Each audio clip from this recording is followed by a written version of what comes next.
اللهم صل على محمد وعلى آل محمد كما صليت على إبراهيم وعلى آل إبراهيم إنك حميد مجيد اللهم بارك على محمد وعلى آل محمد كما باركت على إبراهيم وعلى آل إبراهيم إنك حميد مجيد الحمد لله প্রশংসা আল্লাহর জন্য, শান্তি অবতীর্ণ হোক আল্লাহর রাসূলের উপরে।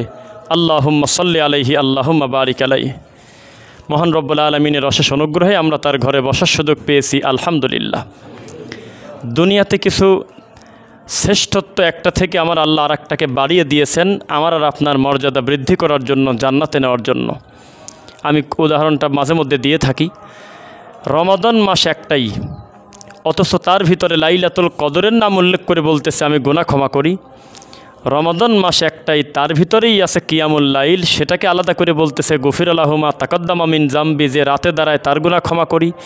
রমাদানের ভিতরেই আছে সিয়াম ইফতার, আলাদা করে তারপরেও বলতেছে যারা রমাদান মাসে সিয়াম পালন করে আমি তাকেও ক্ষমা করে দেই।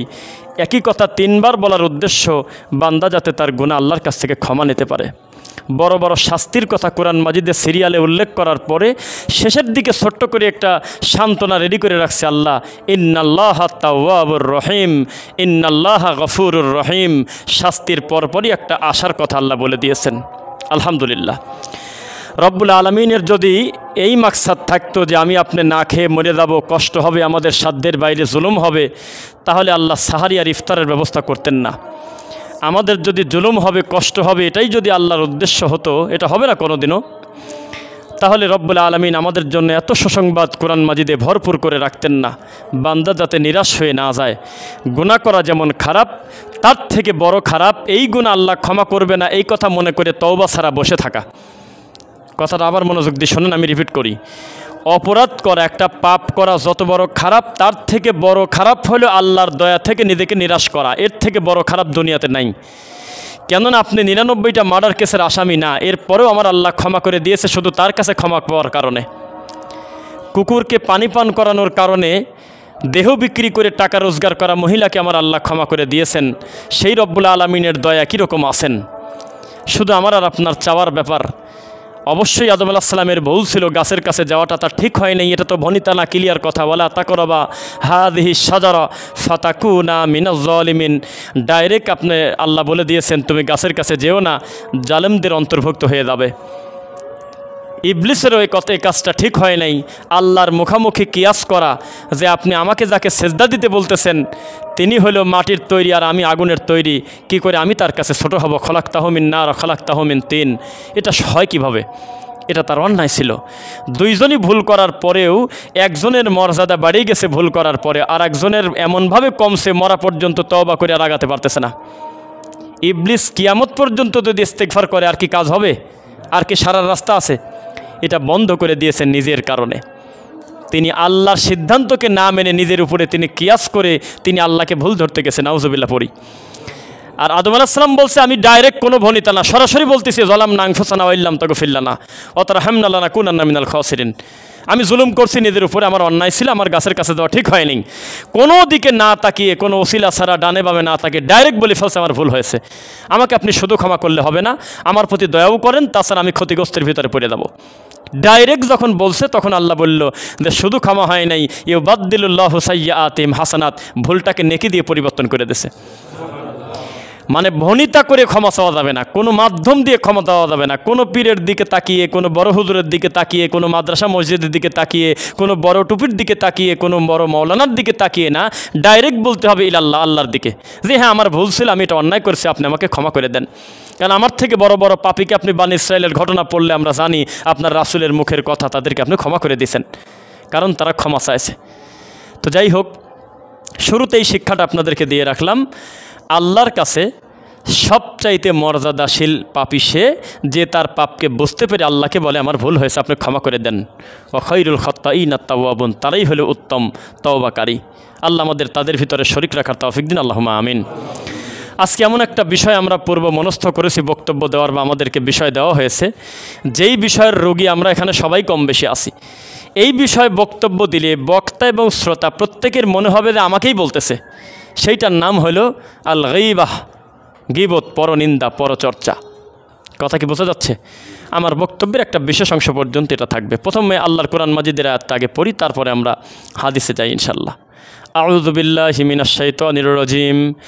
ইয়া আইয়ুহাল্লাযীনা আমানু জতানিবু কাসীরাম মিনাজ-যন।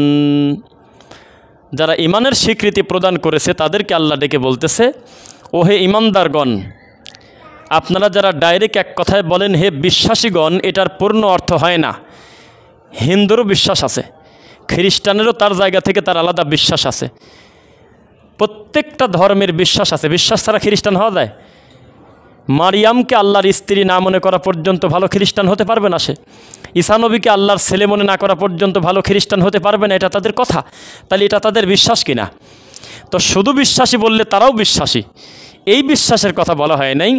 আমানু মানে যারা স্বীকৃতি প্রদান করেছে, তাওহীদের উপরে স্বীকৃতি প্রদান করেছে আল্লাহর একত্ববাদে, তাদেরকে আল্লাহ বলতেছে, হে ইমানদারগণ, তোমরা ধারণা থেকে বেঁচে থাকো, বেশি বেশি ধারণা থেকে বেঁচে থাকো। ইন্না বা'দায-যন্নি ইসম, কেননা অনেক ক্ষেত্রে ধারণাই হলো পাপ। কথা বোঝা যাচ্ছে? আর একে অন্যের পিছনে তোমরা গোয়েন্দাগিরি করো না। আমি আল্লাহ তোমাদের এই জন্য পাঠাই নাই যে তোমরা গোয়েন্দাগিরি করবে, গীবত করবে না। আইয়ুহিব্বু আহাদুকুম আন ইয়াকুলা লাহমা আখিহি মাইতান ফাকারিহতুমুহ। আমার মনে হয় ছোটোবেলায় গীবত সংক্রান্ত ব্যাপারে এই কথাটা সবচেয়ে বেশি শুনছি, যে মরা ভাইয়ের গোশত খাওয়া। তখন আমরা এটা উড়ন্ত কথা মনে করতাম, যখন কোরআন হাদিসের জ্ঞান আমাদের ছিল না, আমরা ছোট। পরবর্তীতে দেখতেছি একেবারে মোটা দাগে আল্লাহর কোরআনে আল্লাহ উল্লেখ করে দিয়েছে যে তোমাদের ভিতরে কেউ কি আছে যে পছন্দ করবে তার নিজের মরা ভাইয়ের গোশত খাইতে? আপনার কি মনে হয় এরকম আছে পৃথিবীতে? মুসলমান বলেন কেন, পৃথিবীর কোনো মানুষ পারবে আর এক ভাইয়ের, তার মরা ভাইয়ের গোশত খেতে? কঠিন, সম্ভব না। যদি তাই তোমরা না পারো, তাহলে তুমি তোমার ভাইয়ের গীবত করো কীভাবে? এটার উদ্দেশ্য কি জানেন? মরা ভাইয়ের গোশত আপনি খাবেন এইটা বড় করার জন্য না, এর থেকেও বড় নোংরা কাজ আর এক ভাইয়ের মান সম্মান ইজ্জত নিয়ে যদি কেউ খেলে। একজন মুমিনের মান সম্মান খুব কঠিন। এই জন্য কোরআন হাদিসে একটি ধমক আছে, সবাই খেয়াল করবেন, সহিহ বুখারীর হাদিস, মান কানা ইউমিনু বিল্লাহি ওয়াল ইয়াউমিল আখির। কেউ যদি আল্লাহর পরকালকে ভয় করে, ঈমান আনে, কেউ যদি ঈমান আনে এবং আল্লাহর পরকালকে ভয় করে, এটা একটা শর্ত কিনা বলেন? তাহলে তার একটা শর্ত দিচ্ছে, ফালিয়াকুন খায়রান আও লিয়াসমুত, তাহলে তাকে কথা বন্ধ করতে হবে। একটু ধাক্কা খেলেন না সবাই? এটা কেমন কথা? কেউ যদি আল্লাহ এবং পরকালকে ভয় করে সে যেন চুপ থাকে, এটা একটা অংশ হাদিসের, মানে কথাই বলা যাবে না। ফালিয়াকুন খায়রান আও লিয়াসমুত, তবে বলতে পারবে শুধু ভালোটা। এবার বুঝছেন নাকি? মানে প্রথম নির্দেশ হলো কথাই বলা যাবে না, যদি বলে ভালোটা বলবে। ডাক্তাররা ইদানিং বলতেছে না যে খাওয়ার দরকার নেই, খেলে শুধু ভালোটা খান, মন্দ খাবার খাবেন না, বলে কি না? মানে ভালোটা খাবেন। তো ঠিক তেমনি হাদিসের একটা জেনারেল কথা হলো যে আপনি কথা বলবেন না। ফালিয়াকুন খায়রান, যখন বলার প্রয়োজন তখন শুধু ভালোটা বলবেন, মন্দটা কখনো বলবেন না। জেনারেল নিয়ম হলো বাজারে যাবেন না, বসবেন না। তবে যেহেতু আমার পটল কিনতে হবে, মাছ কিনতে হবে, ডাল কিনতে হবে, সবজি কিনতে হবে, তাহলে আমার শুধু প্রয়োজন দুটুক, সেটুক শেষ করে চলে আসবো, দোকানে বসবো না। আমি চায়ের দোকানে বসবো না, আড্ডা দেব না, অকারণে সময় কাটাবো না। যেহেতু আমাকে যেতেই হচ্ছে, আমি শুধু আমার মূল কাজটা সেরে চলে আসব। এর নাম হলো বাজার থেকে বেঁচে থাকা, মানে যাব কিন্তু বেঁচে থাকব।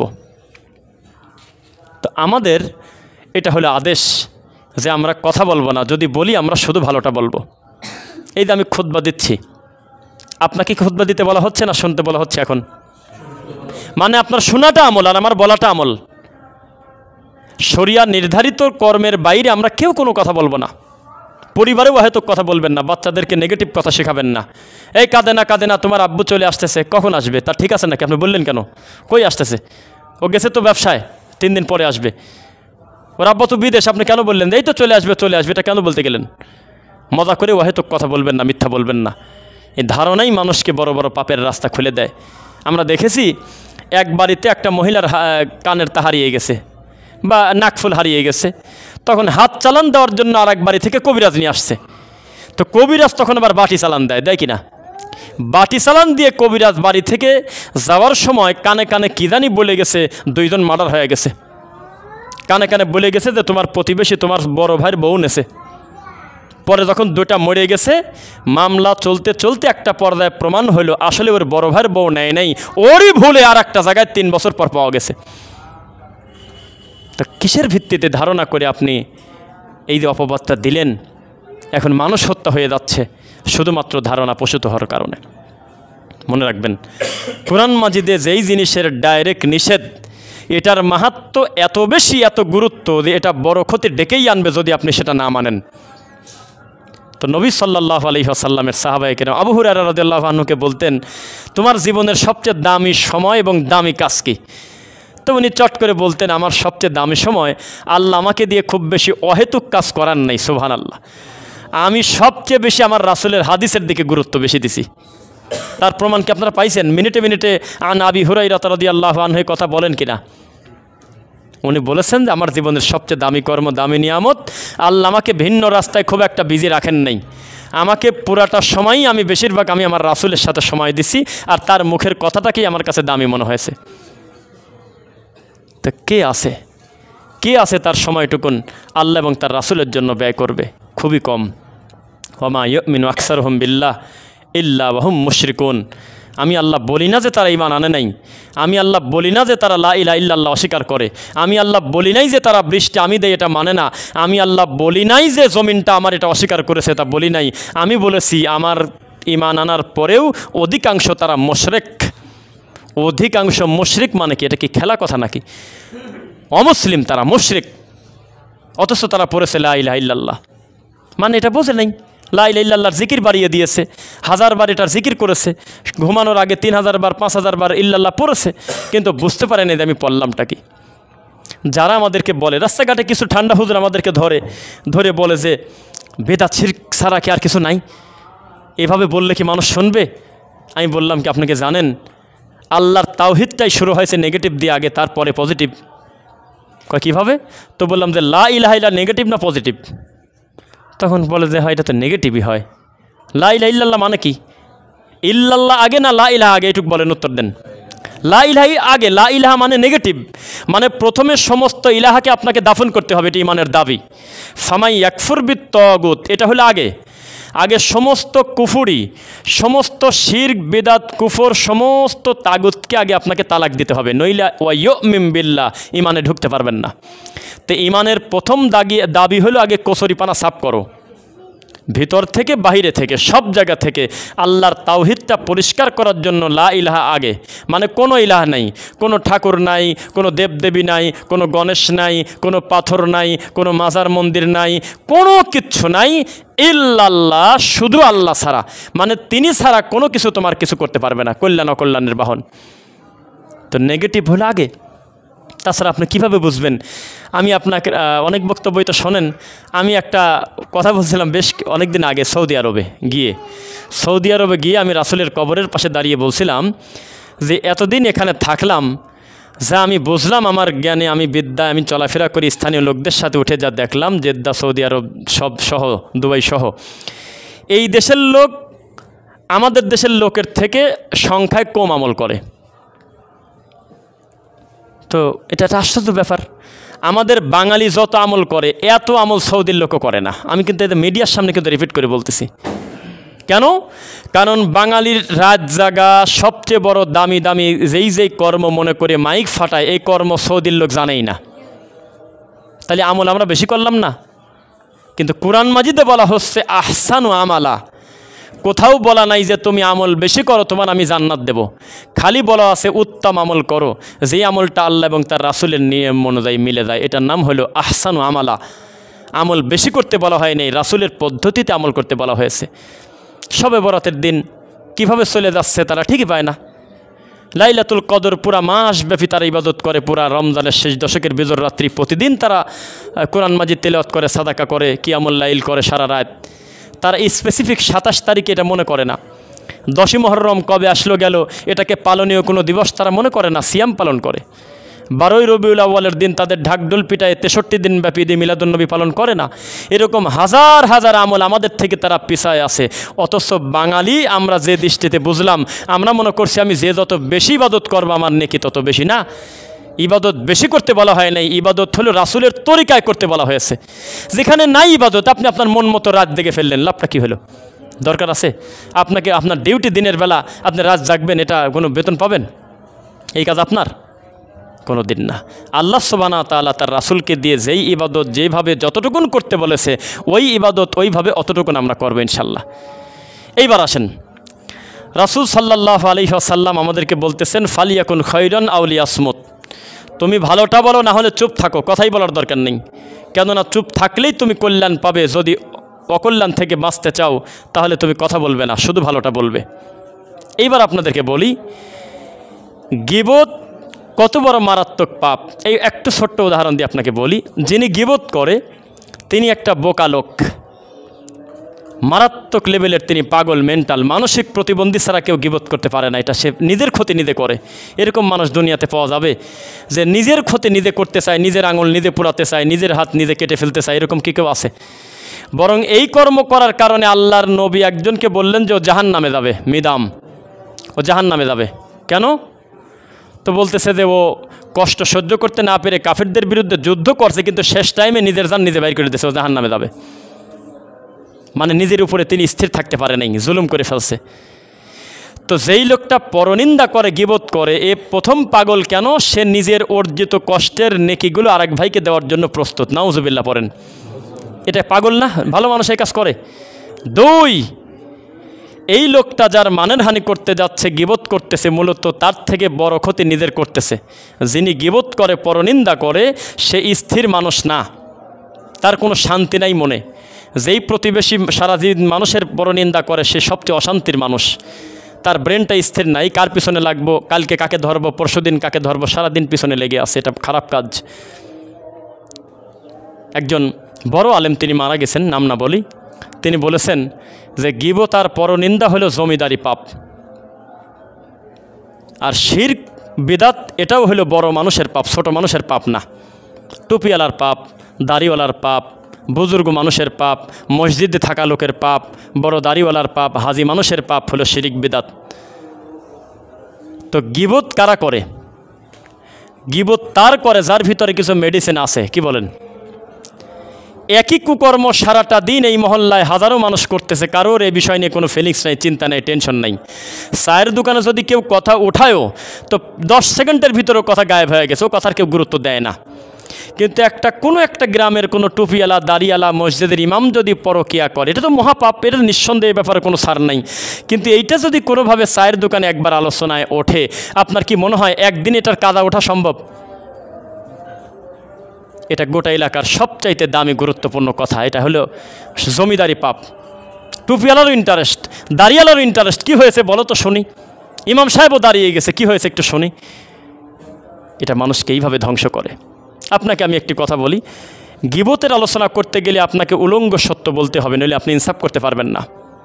আর শিরক বিদাতের ব্যাপারে কথা বলতে গেলে দেখবেন যে চতুর্মুখী 98 জন এই বিদাত শিরকের সাথে জড়িত, ইল্লা বা'দাশ-শাই, কিছু ব্যতীত। কিন্তু গীবতের ব্যাপারটা যখন বলতে যাব তখন আমি আপনি সবাই কম বেশি জড়িত। আজকে আমার এই কথাটা আপনি কানে না নিয়ে অন্তরের ভিতরে নেন।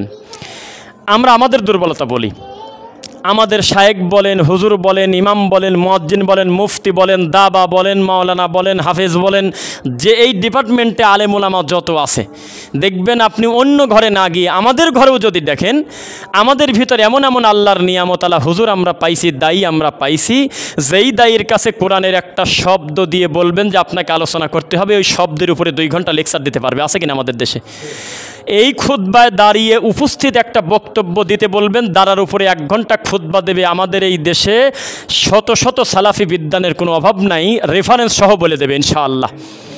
এত বড় বড় আলেম, অন্যান্য আপনার সুদ, ঘুষ, জিনা, ব্যভিচার তো বহু দূরের কথা, জীবন দিয়ে দেবে, তবু বেদাত করবে না ইনশাআল্লাহ। কিন্তু দুর্ভাগ্যজনক বশত এমনও আছে, হালকা একটা ছোট্ট সুই দিয়ে ওই সম্মানী আলেমের পেটে একটু টোকা দিবেন, ব্লাস্ট হয়ে যাবে, হিংসা পেট ভরা।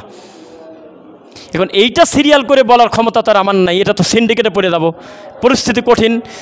দেখবেন বড় আলেম বসছে এক জায়গায়, বক্তা একটু পরে উঠবে, ওনার সিরিয়াল পরে 2-3 জন বসে আছে, ওনাদের সবচাইতে দামি বক্তব্য হলো উনি আর এক ভাইয়ের বদনাম করা, আর এক আলেমটার, কোনো কারণ নেই। চক্ষু লজ্জায় যারা বসে আছে মুসল্লি, তারাও বলেন এত বড় শায়েকের এই গিবতটা ঠেকাই কিভাবে, ওনাকে কিভাবে বলে ওস্তাদ আপনি কেন আর একজনের গিবত করতেছেন, বাদ দেন, বলে ওনা লজ্জায় উনিও টাইনে চলেই যাচ্ছে। এরকম অসভ্য আছে কিনা? তার এলেম নিয়ে কোনো কথা বলতে পারবেন না, এমন এলেম আল্লাহ তার দিয়েছে, তার আকীদা এতই বিশুদ্ধ যে কল্পনার অতীত। তিনি আকীদার উপরে ঘন্টার পর ঘন্টা তিনি বক্তব্য দিতে পারবেন। মানহাজ তার এতই ভালো, জীবনে সালাফে সালেহিনের মানহাজ থেকে 1 ইঞ্চি সরবে না, কিন্তু প্যাড ভরা হিংসা। তার মানে কি? উনি এতই বোকা যে আমলের দিক থেকে, আকীদার দিক থেকে, মানহাজের দিক থেকে, সব দিক থেকে এগিয়ে, আমল যখন আর নষ্ট হওয়ার কোনো রাস্তাই নাই, শেষ পর্যন্ত ইবলিস মনে করলো ওর ভিতরে গীবত আর হিংসা ঢুকায় দাও, অটোমেটিক পাগল হয়ে যাবে। আছে কোনো দরকার আছে? আমরা হাসি, ইউটিউবে ফেসবুকে যখন লেকচার ভাইরাল হয়, আমাদের বড় বড় শায়েখ যখন মানে একেবারে অসংলগ্ন কথা বলে, যেটা ওই সম্মানী আলেমের মুখে যায় না, এটা এত বড় সম্মানী আলেমের মুখ দিয়েই কথা বলা সাজে না, এটা বাচ্চার মতো কথা। আর এক ভাইয়ের নাম ধরে ডাইরেক্ট খোলা মাঠে বলে, তখন ভিতরে ভিতরে আমরা লজ্জা পাই যে আচ্ছা, আমি রফিক বিন সাইদ আমার মৃত্যু পর্যন্ত আমি যদি পাগল না হই, জীবনে কোনো দিন যার আকীদার মানহাজ শুদ্ধ এমন আলেমের নাম ধরে খোলা মাঠে জীবনে একটা শব্দ বলবো না, বলবো না, বলবো না। এতগুলো লোকের সামনে ওয়াদা করলাম, কারণ আমি জানি এতে কল্যাণ হয় না। কোনোদিনও যার গীবত করতেছি খোলা মাঠে, এই লোকটার কোনো উপকারও আসে না, বরং এটা শুনলে উনি আরও বিগড়ে যায়, উনি আরও করা হয় ওইটার ব্যাপারে। তারপরেও যখন আমরা দেখি, চিন্তা করি আল্লাহ, আমি যেমন শুনলাম কি হজম করে ফেললাম, হাজার হাজার মানুষ আছে তারা তো তা করবে না। এটার প্রভাব তো গ্রাম অঞ্চলেও পড়ে। নতুন যারা সালাফি মানহাজ বুঝেছে, দাওয়াতি কাজ করে, তাদের তো এই বক্তব্যটা ঝামেলা পড়ে যাবে, তারা তো এগুলো সম্মুখীন হয় কি না? হয়ে যায়। এগুলো বলার কোনো দরকার আছে কি? দরকার? আপনাকে আমি বলেছি, জান্নাত যদি আপনার হাতে দেওয়া হতো, আপনার বাপ দাদা ছাড়া ঢোকার মতো কেউ থাকতো না। এটা হলে আমাদের মানুষের স্বভাব। তার নিজের চোখ দিয়ে অন্য কাউকে ভালো দেখবেন, এটা মানুষের স্বভাব। এখনই যদি মনে করেন আপনার প্রতিবেশী আপনাকে খুব ভালোবাসুক, আপনার প্রতি সন্তুষ্ট থাক, তাহলে এখন আজকে খুতবা দিয়ে গিয়ে বলবেন প্রতিবেশীকে মাইকিন করে, শোনো আমার ছেলে ব্যবসা করতে গিয়ে 20 লক্ষ টাকা ধরা খেয়ে গেছে, আমার এই বাড়িটা বিক্রি করব। তখন প্রতিটা প্রতিবেশী আপনাকে বুকে টেনে নেবে, আমার বুকে আসো শোনা, ভিতরে ভিতরে এটাই তো চাইছিলাম। আর এখন গিয়ে বলেন যে আমার ছেলের সরকারি চাকরি হয়ে গেছে, আগামী 1 তারিখে আমার ছেলের জয়েন, প্রত্যেকটা প্রতিবেশীর মুখের দিকে তাকাতে পারবেন না, মুখটা কালো হয়ে শুকিয়ে গেছে, জাহিলি যুগের মতো। আইদা বুশরা আহাদুহুম বিল উনসা যাল্লা ওয়াজহুহু মুসওয়াদ্দাম ওয়া হুয়া কাযিম। খালি খবর পাইছে ব্যবসা করতে গেছে, একজন চিঠি দিয়েছে, শোনো তোমার মেয়ে হয়েছে, মুসওয়াদ্দাম ওয়া হুয়া কাযিম। ওরে বাবা, চেহারার দিক তাকান যায় নাই, মুখটা কালো হয়ে গেছে, আর বলতেছে আমার বাপ দাদা আগের জন্মে কি পাপ করছে রে, সেই কারণে আমার মেয়ে হয়েছে। নাউজুবিল্লাহ পড়েন। তা আমাদের সমাজের স্বভাব, কেউ যদি মনে করেন যে আমার বিপরীত দিকের মানুষগুলো আমাকে ভালোবাসুক, তাহলে আপনাকে বিপদে পড়তে হবে। তখন উপর দিয়ে বলবে আহা রে কি হলো রে, কিন্তু ভিতরে তার আত্মা খুশি হয়ে গেছে, জানটা ঠান্ডা হয়ে গেছে। এটা মানুষের স্বভাব। এই গাজীপুরা 27 মোড়ে যদি এখন আল্লাহ না করুক বড় ধরনের একটা অ্যাক্সিডেন্ট হয়, দূর থেকে লোকজন দৌড়ে যাবে না ভাই?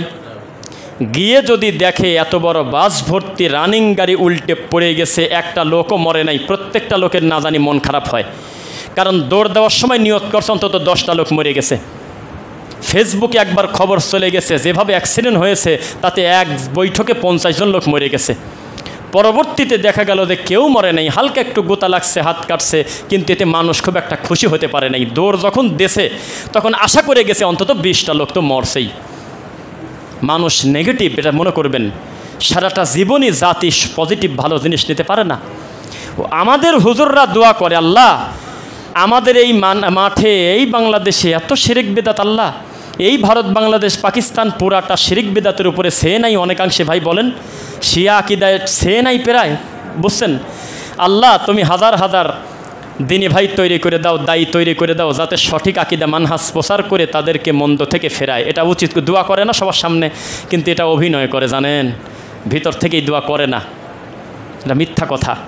ইল্লা বা'দাশ শাই, কিছু বাদে, এটা ভিতরে আপনাকে শোনানোর জন্য বলে আল্লাহ হাজার হাজার তরুণ দায়ী তৈরি করে দিয়ে মাঠে দাওয়াতি কাজ করার সুযোগ করে দাও, মানুষ শিরক বিদআত থেকে বাঁচুক, এটা অভিনয় করে আপনাদের সামনে। ভিতরে ভিতরে বলে যদি একটা তার ঘরানার বাইরে থেকে যদি কেউ কোনো দায়ী তৈরি হয়, ওই লোকটার দাওয়াতি কাজের সবচেয়ে বড় বাধা হলো নিজের ঘরের সিন্ডিকেট। আমাদের মাঠে সিন্ডিকেট চলে, যদি মিথ্যা বলি লানাতুল্লাহি আলাল কাযিবিন, আল্লাহর গজব হবে মিথ্যা বললে। যতগুলো গোপন কথা আমাদের পেটের ভিতরে আছে, এইটা খোলা মাঠে যেন কোনোদিন আল্লাহ না বলায়, বলেন আমিন। এবং আমিও আমার মরা পর্যন্ত নিজের আকিদা মানহাজ আর সালাফি আকিদার স্বার্থে, আহলুল হাদিসের ঐক্যের স্বার্থে মৃত্যু পর্যন্ত আর এক ভাইয়ের গোস্ত আমি খাবো না, ইনশাল্লাহ খাবো না। কিন্তু আমার মতো যা আছে ভিতরে এরকম আরও 5 জন যদি খোলা মাঠে বলে, তাহলে অনেক বড় বড় লোকই ল্যাংটা হয়ে যাবে জাতির সামনে। এত অসভ্য। মানে আপনার সন্তানকে আল্লাহ ভালোবেসে একজন দায়ী তৈরি করবে, এটা আপনার হুজুর সহ্য করতে পারবে না, মাজার পূজারি সহ্য করে নেছে।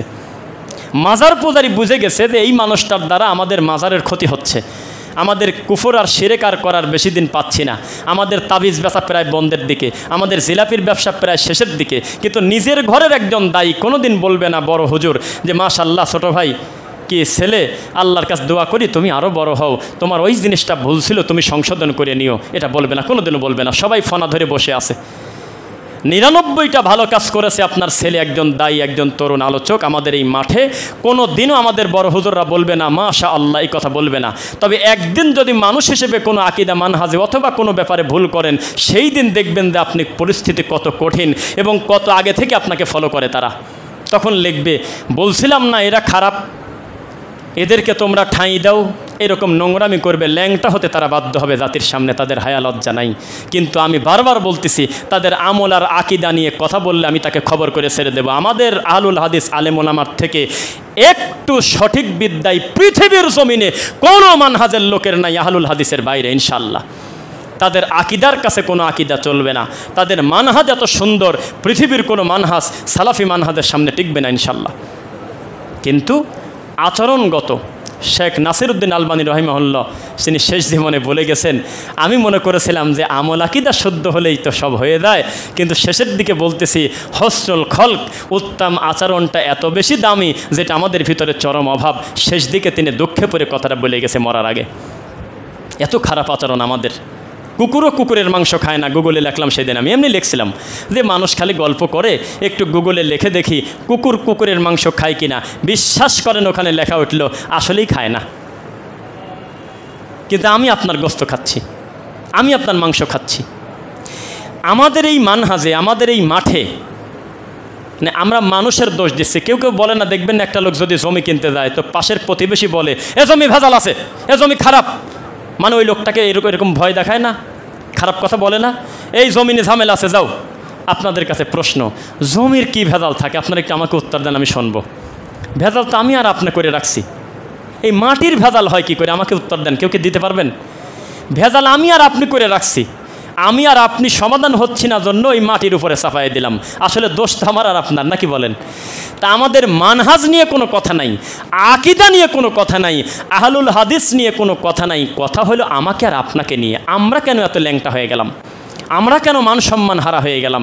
আমরা কেন একজন সম্মানী বড় আলেমের গায়ে টিক চিহ্ন দিলাম আর একজনের গায়ে লাল চিহ্ন দিয়ে ফেসবুকের মতো নোংরা জায়গায় ছেড়ে দিলাম? আমরা এই কাজটা করতে গেলাম কেন?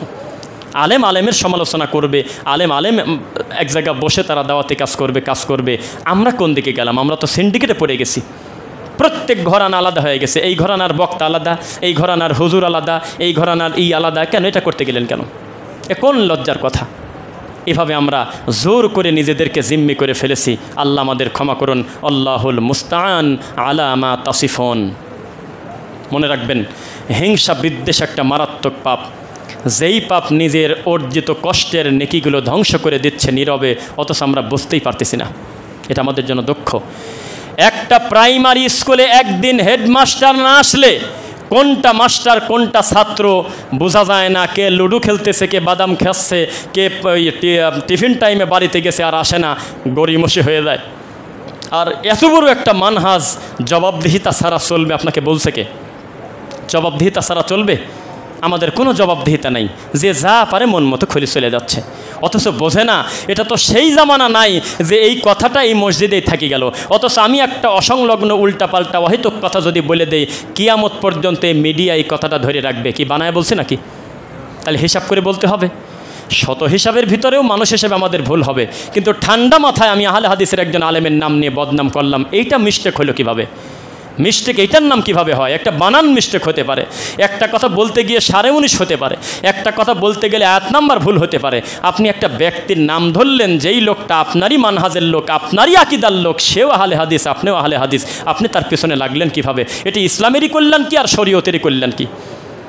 আমাদের মানহাজের একজন বড় আলেম কি মেজো আলেম কি ছোটো আলেম, তিনি একটা অন্যায় করছে, তা আমি আবার করলাম কি ইমানের জোশে জালসা মাহফিলে যা ওই লোকটার নাম ধরে ঠিক কিনা বলো একেবারে তার বিরুদ্ধে বললাম। এতে আসলেই যদি লোকটা পাপীও হয়, তারপরেও শরীয়তের কি ক্ষতি, লাভটা হলো বলেন? বরং আমাদের গোটা মানহাজেরই ক্ষতি, ওই ব্যক্তির উপরে প্রভাব পড়ার কারণে মানুষ কথা বলবে কিনা। এখানে বিদাতিরা তাদের দিক থেকে সফল, তারা এত বেদাত করে, এত শিরক করে, আল্লাহর ঘর পর্যন্ত ভাঙে, এরপরেও তারা তাদের আবরারকে বিতর্কিত করতে রাজি না, কোলে করে সুমা করে নিয়ে ঘোরে।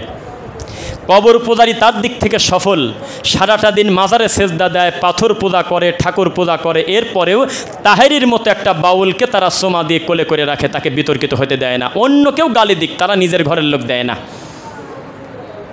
বুঝতেছেন না মনে হয় কথা? মাঝভান্ডারির অফিসিয়াল দাবি, আমার কালেমা পড়ো না, শেষ সময় কালেমা পড়ো না, আমাকে ঢোলবাসি বাঁধা কবরে দিও। এত বড় নোংলারকের বিরুদ্ধেও কোনো সুন্নি কথা বলে না, বলে আমরা বলি। অন্য ঘরের লোক বদনাম করুক, তারা নিজেরা নিজেদের বদনাম করে না। এটা কি চারটেখানি কথা মনে করছেন? দেওবন্দিতে দায়িত্বশীল আলেমোলামা নাই? আছে। এত গালি দিচ্ছে আলেমদেরকে, একেবারে তাবিজের পক্ষে, শিরিকের পক্ষে, কুফরের পক্ষে, আবরার বলেন, আরও ফারাজি বলেন, কত নোংরামি করে বেড়াচ্ছে মাঠে, কিন্তু একটা দেওবন্দি তাদের একটা বিরোধিতা খোলা মাঠে ভিডিওতে দেখছেন? দেখলে হাত তোলেন তো। তারা নিজেরা তাদের হুজুরদেরকে বিতর্কিত করতে চায় না, অন্য কেউ করুক, তারা করবে না। কি বুঝলেন? রুহামা উবাইনাহুম, তারা নিজেদের ভিতরে সম্প্রীতি ঠিক রেখে তারপরে কাজ করে। কিন্তু আমাদেরকে সেটা আছে? এটা করেন আপনি? ফেসবুকে ঢোকা যায়, কিছু লোকের জন্য ফেসবুকে ঢোকা যায়। কি অদ্ভুত কর্মকাণ্ড, প্রতিদিন বসে আছে, আজকে নতুন কোন ইস্যু, আজকে কোন শায়েকের বিরুদ্ধে বলা যায়, আজকে কে কি বলল, 5 বছর 10 বছর আগের একটা লেকচার নিয়ে এসে দেখুন উনি কি বলে, লেগে গেছে। কি আমি কি বানায় বলতেছি না? কে চলতেছে কিনা এগুলো? লজ্জা, ইতিহাস, এগুলো করা যাবে না। আমাদের ঐতিহ্য আছে। আহলুল হাদিসের বাচ্চা রাস্তা দিয়ে হেঁটে যাবে, বেদাতি গোটা এলাকা কাঁপতে থাকবার বলবে, ওরে বাপরে বাপ, ওই যে যাচ্ছে, ওই যে যাচ্ছে আব্দুল্লাহ কাফি আল কুরাইশি রাহিমাহুল্লাহর উত্তরসূরি, ওই যে দেখো যাচ্ছে হেঁটে, ওই যে দেখো প্রভাব বিস্তারকারী লোক যাচ্ছে, যারা জীবন দেবে তবু শিরক করবে না। আরে কোন জাতি পাগল হয়েছি আমরা? মিনিটে মিনিটে ফেসবুকে ছবি, মিনিটে মিনিটে ফেসবুকে বাচ্চার ছবি, মিনিটে মিনিটে আরেকজন শায়েকের নাম ভাঙিয়ে নোংরামি করা, মিনিটে মিনিটে 5 বছর 10 বছর আগের একটা লেকচার নিয়ে এসে আর একটা হুজুরের বদনাম করা, এই তো আমাদের ইবাদত হয়ে দাঁড়াইছে। বাস্তবতা বড় কঠিন, এগুলো আমাদের মাঠকে নষ্ট করে। এটার জন্যই আমাদেরকে বেদাতিরা উগ্রবাদী বলে। তারা আমাদের যা বলে বলুক, কিন্তু শিক্ষিত সমাজ আমাদের কথা নিতে চায় না, কারণ আমরা আমাদের গোশত খাই, আমাদের মাংস খাই। খুব খারাপ এই জাতি। বড় বড় ডক্টর, বড় বড় মাদানি সম্মানী আলেমের ব্যাপারে মন্তব্য করতে পিছুপা হটে না। এই জাতির কল্যাণ কিভাবে হবে? কিভাবে হবে? পৃথিবীর সবচাইতে নির্ভরযোগ্য প্ল্যাটফর্ম হলো মদিনা ইউনিভার্সিটি। সেখান থেকে পড়াশোনা করে এসে তাওহীদ শিক্ষা নিয়ে এসে জাতির কল্যাণে যারা কাজ করে, তাদেরকে জাতির সামনে বিতর্কিত করে মিনিটে মিনিটে। এই বাচ্চা বাচ্চা ল্যাংটা ছেলে, আমাদেরই আহলে হাদিসের ঘরের ছেলে ফেলে এই জাতির কল্যাণ কিভাবে আপনি আশা করেন? আমাকে বলে দেন, কিভাবে হবে? যারা নিজের ঘরের মানুষকে মর্যাদা দিতে জানে না, সম্মান দিতে জানে না, তাকে কি করবেন? সিন্ডিকেট বললাম কেন, ভেঙে দেই।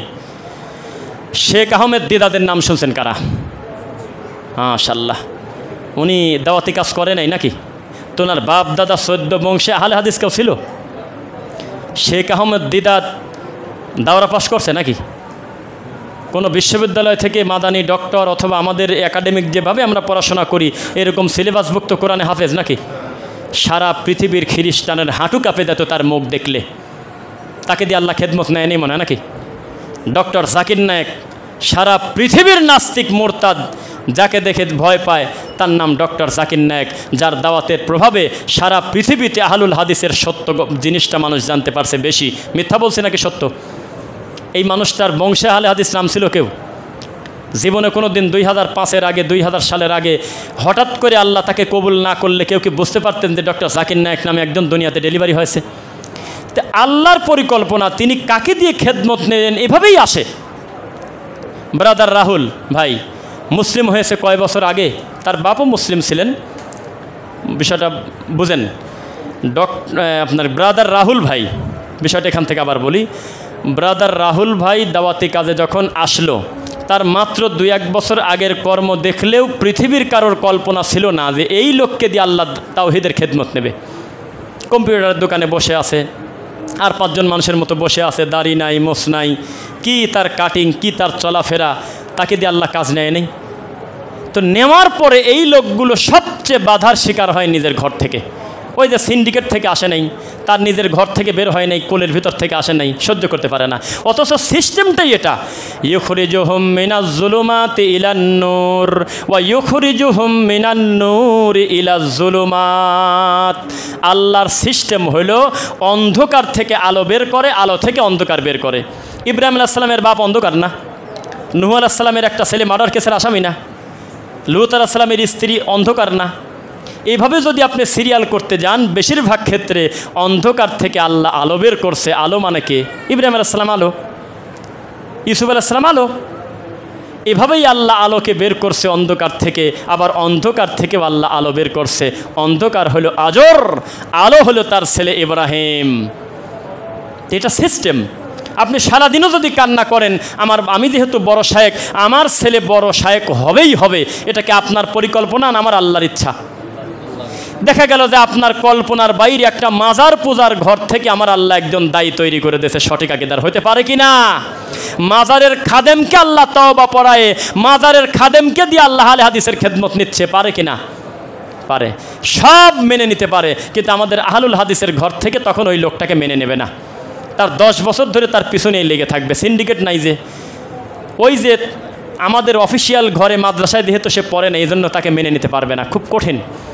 এই জন্য অনেক লোক ঝরেও যায়, মনের দুঃখে ঝরেও যায়, দুঃখে কষ্টে চাপ সহ্য করতে না পেরে চলেও যায়। খুব খারাপ, এটা দুঃখজনক আমাদের জন্য। আল্লাহ আমাদের সঠিক দিনের উপরে রাখুন, আল্লাহুম্মা আমিন। সর্বোপরি এই প্রতিষ্ঠানটা হয়েছে, এটা কিন্তু হয়েছে আমাদের ঐক্যবদ্ধতা আর আল্লাহর দয়ার কারণে। আল্লাহর দয়ার কারণে হয় নাই তো? দয়ার কারণে আমার ডান পাশে যিনি সালাত আদায় করেন, তিনি হয়তো আমাকে ফলো করেন না। বাম পাশে যিনি সালাত আদায় করেন, তিনি আরেকজন শায়েখকে মহব্বত করেন, আল্লাহর জন্য ভালোবাসেন। এখন আমি আর ব্যক্তিগতভাবে দুইজনকে আমি আলাদা মনে করব না, আমি মনে করব আমাদের আকীদা মানহাজ যেহেতু শুদ্ধ, বৃহৎ স্বার্থে আমরা সবাই এক, আলহামদুলিল্লাহ। একটা জিনিস ভালো হয়েছে, বাংলাদেশ জমিয়তে আহলে হাদিসের পরিচালিত অফিসিয়াল মসজিদ এটা হওয়ার কারণে একটা জবাবদিহিতা বেড়ে গেছে।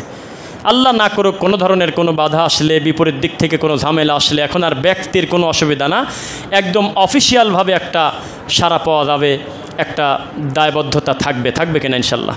এটা আমাদের জন্য একটা কল্যাণকর, যে এককভাবে আগালে আমরা যে সুফলটা পাবো, সম্মিলিতভাবে অফিসিয়ালি যখন আমরা একটা প্রতিবাদ জানাবো, একটা কাজে আগাবো, সেই কাজে আমরুহুম শুরা বাইনাহুম, আল্লাহর একটা রহমত থাকবে ইনশাআল্লাহ। সর্বোপরি গীবত থেকে আমরা বেঁচে থাকতে চাই, বলে না আমিন। এরকম সাহস আপনার আছে কি না আমি জানি না, তবে আমি চেষ্টা করি, প্রথম দিকে না পারলেও এখন চেষ্টা করি। কি মনে করলে সেটা আমার দরকার নেই, আমি চট করে থামায় দিই, অথবা এমন একটা ভঙ্গি করি, এমন একটা আচরণ করি যাতে আমাদের এই বড় হুজুরটা লজ্জা পায়, ওই গীবতটা বন্ধ করে, এরকম একটা কৌশল করি আমি। এটা করবেন, থামিয়ে দিবেন, জালেমকে সহযোগিতা করবেন।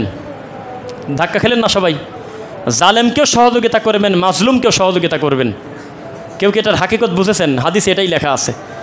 আল্লাহর রাসূল মাজলুমকে সহযোগিতা করলাম, যেহেতু তার প্রতি জুলুম করা হচ্ছে, এটা মানিয়ে নিলাম। জালেমকে সহযোগিতা করব কিভাবে? রাসূল বললেন, তার জুলুম থেকে ঠেকাও, তিনি যাতে কারোর প্রতি জুলুম করতে না পারে তাকে ঠেকাও, এটাই হলো তাকে সহযোগিতা করা। বুঝেছেন আমার কথা?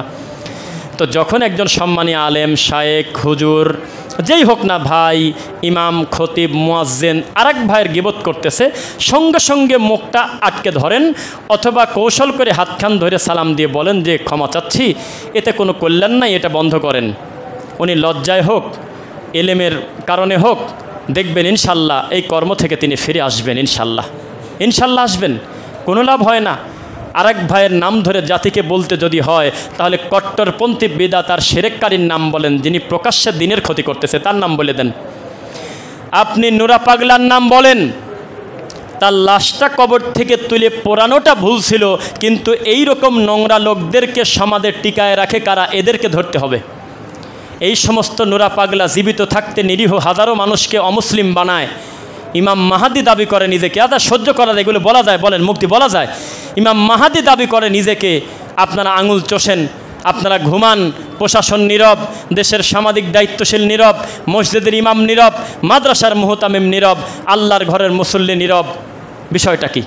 এই নুরাদেরকে বাড়তে দেয় কারা? এরা কেন অফিসিয়ালভাবে তার জীবদ্দশায় মিছিল করে না? মরে যাওয়ার পর তার লাশ পুরানোর মধ্যে কি কল্যাণ আছে বলেন?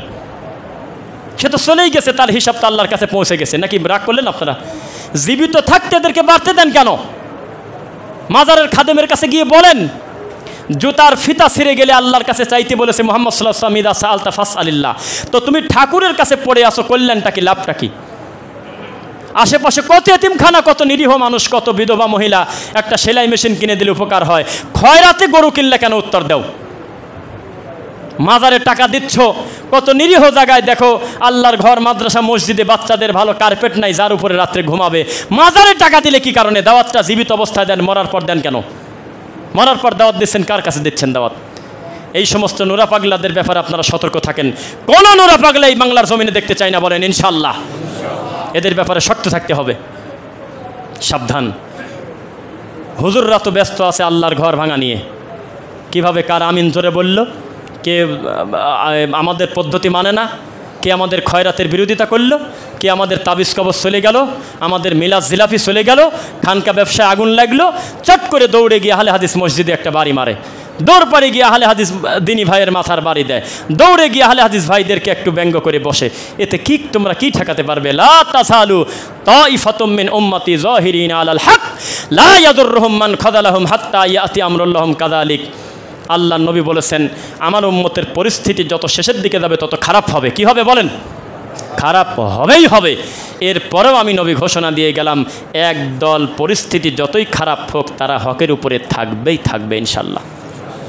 আর সেই দল যে আহলুল হাদিস, সেই দল যে আসহাবুল হাদিস, সেই দল যে মানহাজে সালাফ, এই দল যে কোরআন এবং সহিহ হাদিস মানা দল, এই ব্যাপারে কলম ধরেছেন যারা, তাদের ভিতরে একজন হলো ইমাম বুখারী রাহিমাহুল্লাহ, সুবহানাল্লাহ। তাদের ভিতরে একজন হলো ইমাম আহমদ ইবনে হাম্বল রাহিমাহুল্লাহ। তাদের ভিতরে একজন হলো ইমাম ইবনু কাসির রাহিমাহুল্লাহ। তিনি বলেছেন, ইবনে কাসির, যে আমি কোরআন মাজিদের একটি আয়াত আছে, আমি যখন পড়তে যাই আমার খালি আহলে হাদিসদের কথা মনে পড়ে, সুবহানাল্লাহ। সে আয়াতে কি বলা আছে? প্রত্যেকে বিচারের মাঠে তার ইমাম সহকারে উঠবে। কথা বোঝেন নেই? তা আমি যখন পড়তে যাই এই আয়াতটা, আমার খালি আহলে হাদিসদের দিক তাকায় খুব শান্তি লাগে, মানে খুব হিংসা হয়। কেন? কয় যে আহলে হাদিসদের ইমাম খালি মুহাম্মদ সাল্লাল্লাহু আলাইহি ওয়াসাল্লাম, আর কাউকে তারা ইমাম মানেই না, সবাইকে সম্মান দেয়। কেন? ইমামের নাম আসলে খালি মুহাম্মদ সাল্লাল্লাহু আলাইহি ওয়াসাল্লামের নাম নেয়।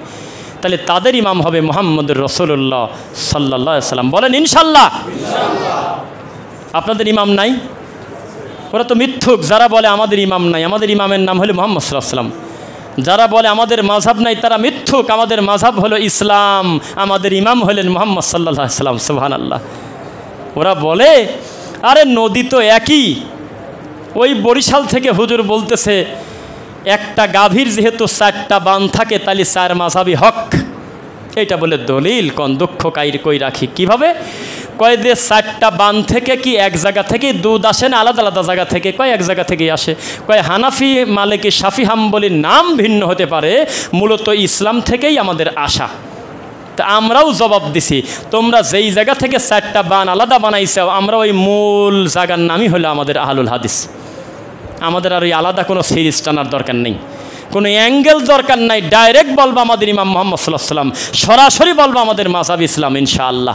আল্লাহ তুমি আমাদের অতীতের ভুল ক্ষমা করো, গীবতের মতো ভয়াবহ পাপ থেকে তুমি আমাদেরকে বাঁচাও। খুতবা তো আজকে আমরা গীবতের বিষয় মোটামুটি একটু স্মরণ করালাম। আমি আমার এই দাওয়াতি মানহাজে, আমি আমার দাওয়াতি প্রচার করতে গিয়ে আমি আমার এই ছোট্ট বিদ্যায় একটা জিনিস শুধু আমি পাইছি, যে সমস্ত ঠান্ডা হুজুররা সমাজে ভালোটাও বলে না মন্দটাও বলে না, আঙুল দিয়ে উল্লেখ করে দেয় না কোনটা কোনটা খারাপ, কিন্তু বক্তা ভালো, তারাই হলো বেশি ক্ষতি করছে আমাদের এই মানহাজের। এরা হলো সত্য গোপনকারী। কথায় কথায় যারা বলে একটু আস্তে আস্তে বলো এই সেই, এটার দ্বারা জাতির কল্যাণ হয় না।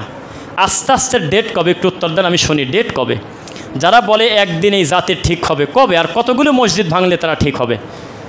আর কতগুলো আহলে হাদিস ভাইকে গালিগালাজ করলে, মানুষের ব্যাপারে ইহুদি খ্রিস্টানের দালাল বলে আমাদের গালি দেওয়ার পরে ঠিক হবে? একটু ডেট দেন তো শুনি।